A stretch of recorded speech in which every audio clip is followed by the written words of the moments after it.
Hello, everyone. Captain here with you.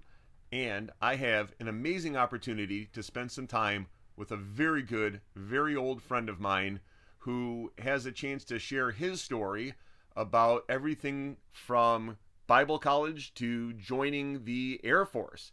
And as he gets ready to leave for England, I wanted to spend a few minutes with him. So, this is my dear friend Manny. Hey y'all. So, tell me a little bit about your background and history. Okay, so I went to Bible college. And a typical youth growing up, church kid, didn't get in trouble. So I decided to go to Bible college. I wanted to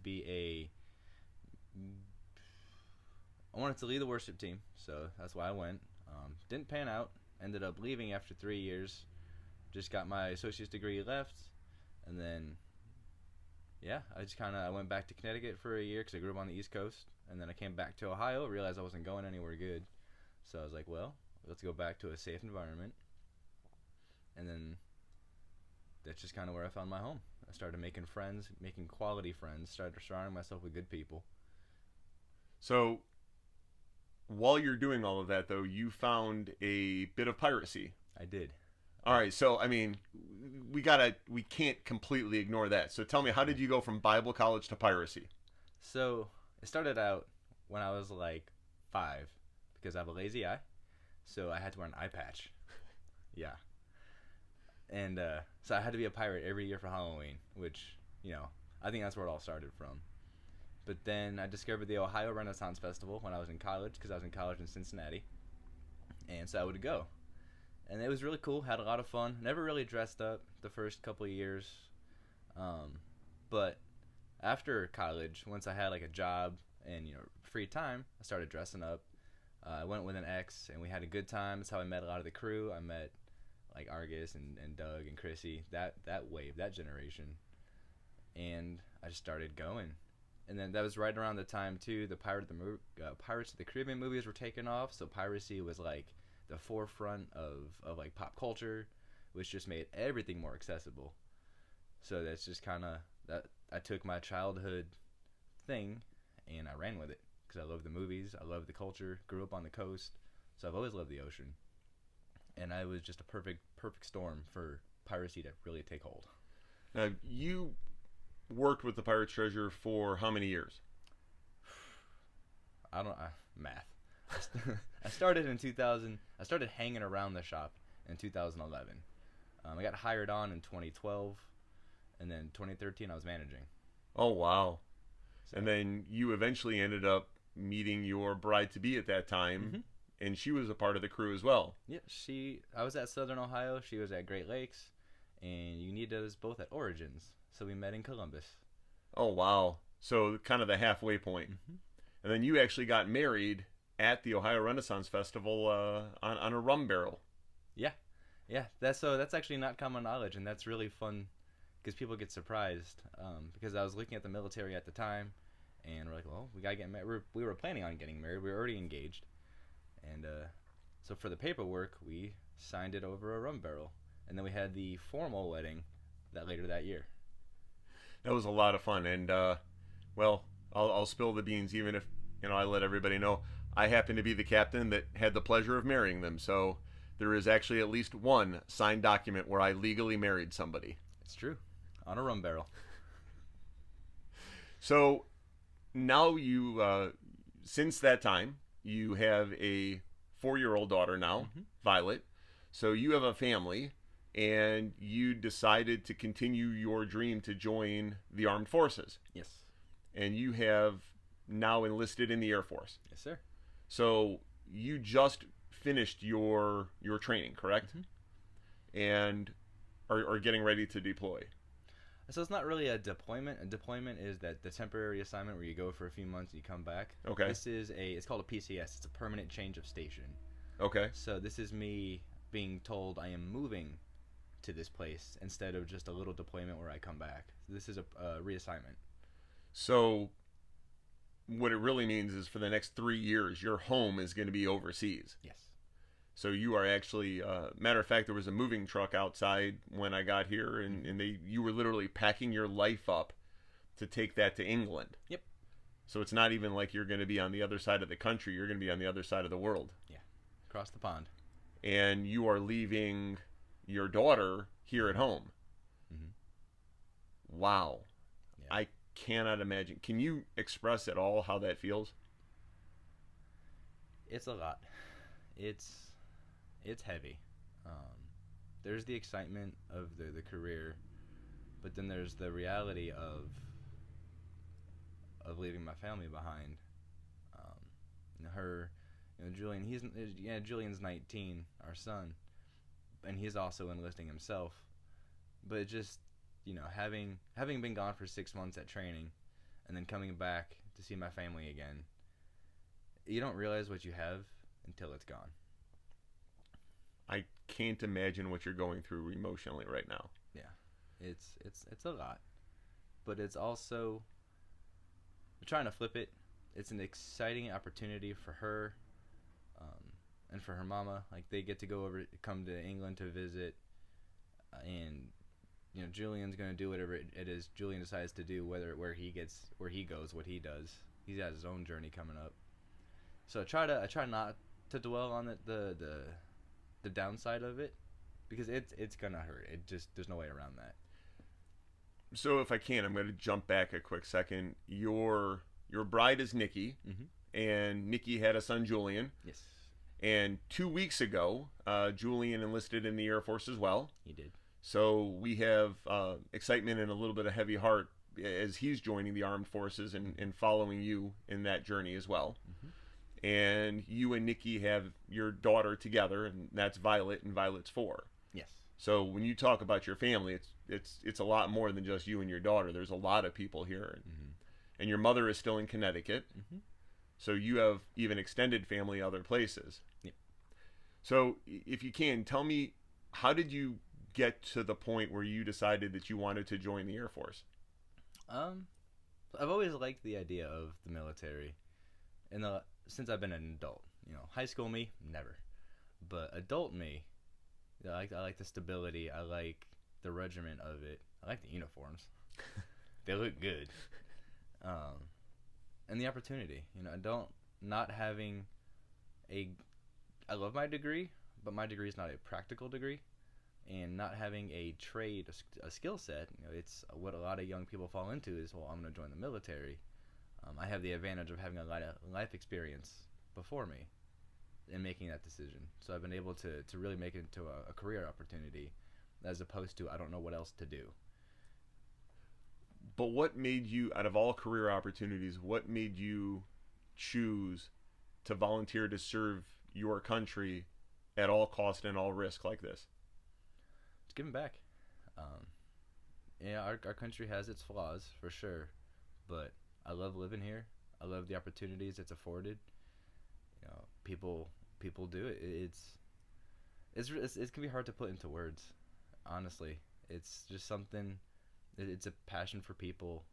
I can do my part to help other people be able to enjoy life.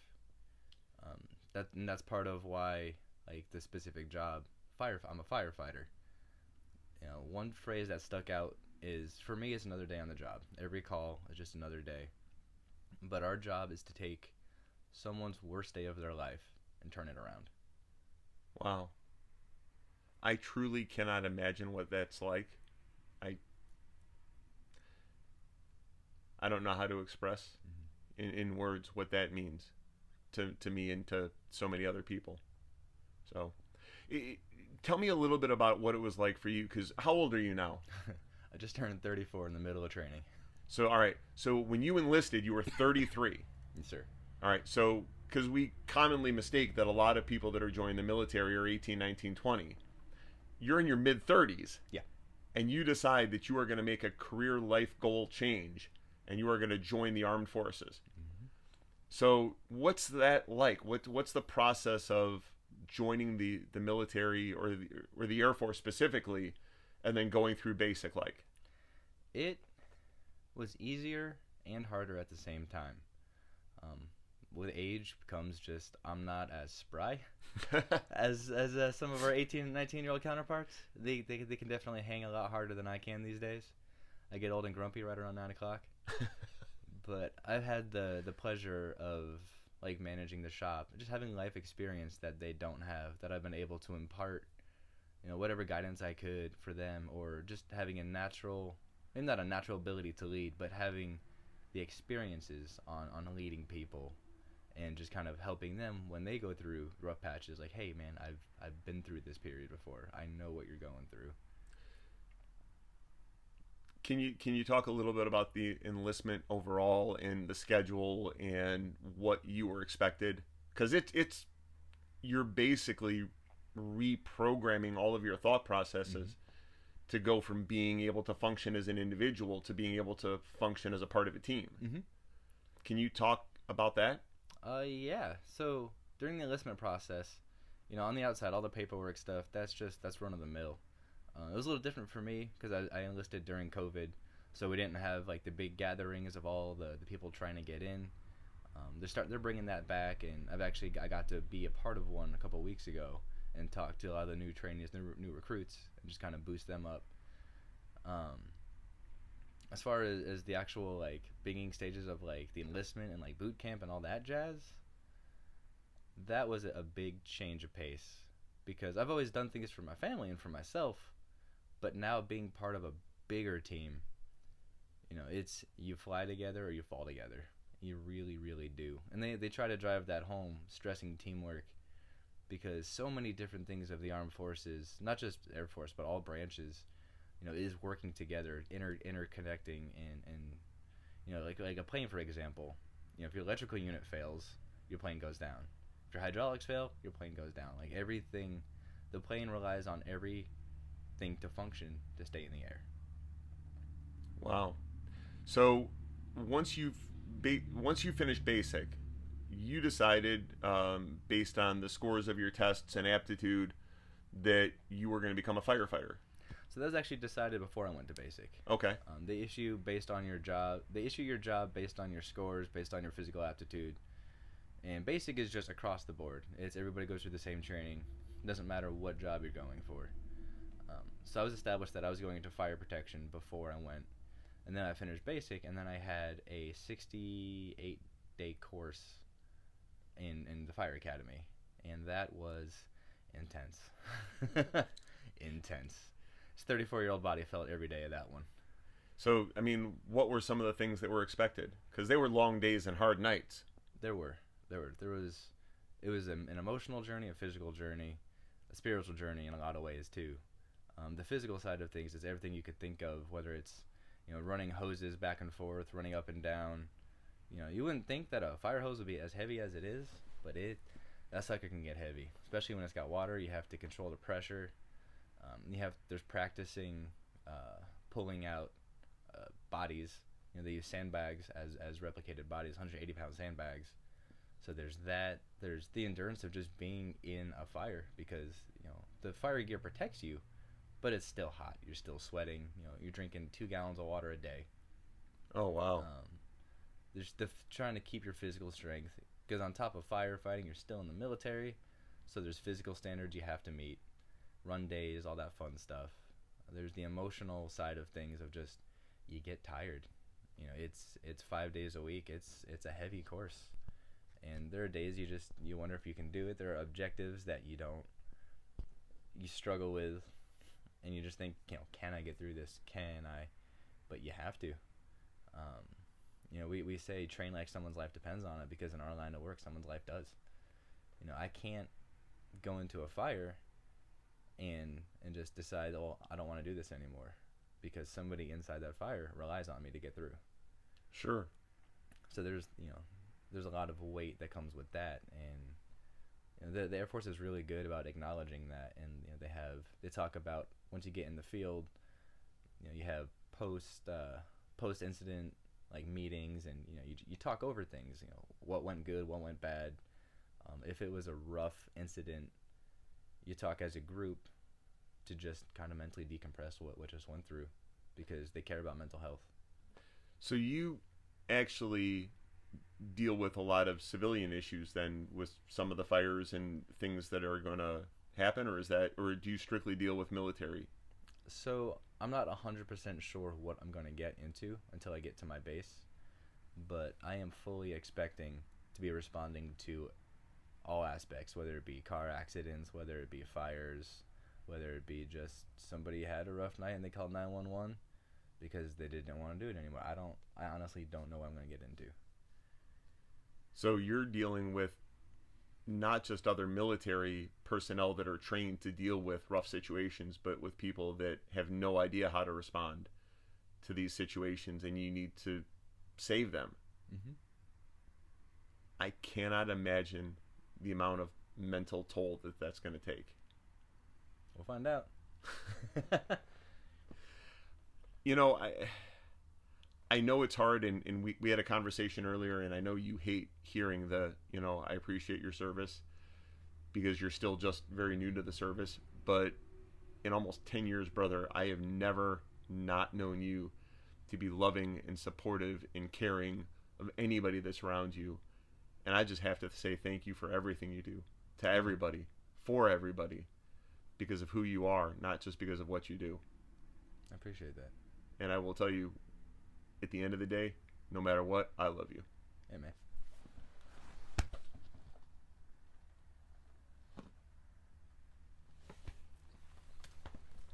I'm going to ask you this, and I know this is really tough, especially because you're just getting ready to leave. And this is going to be out for, hopefully, a lot of people to see, and kind of as a little bit of a memorial before your trip.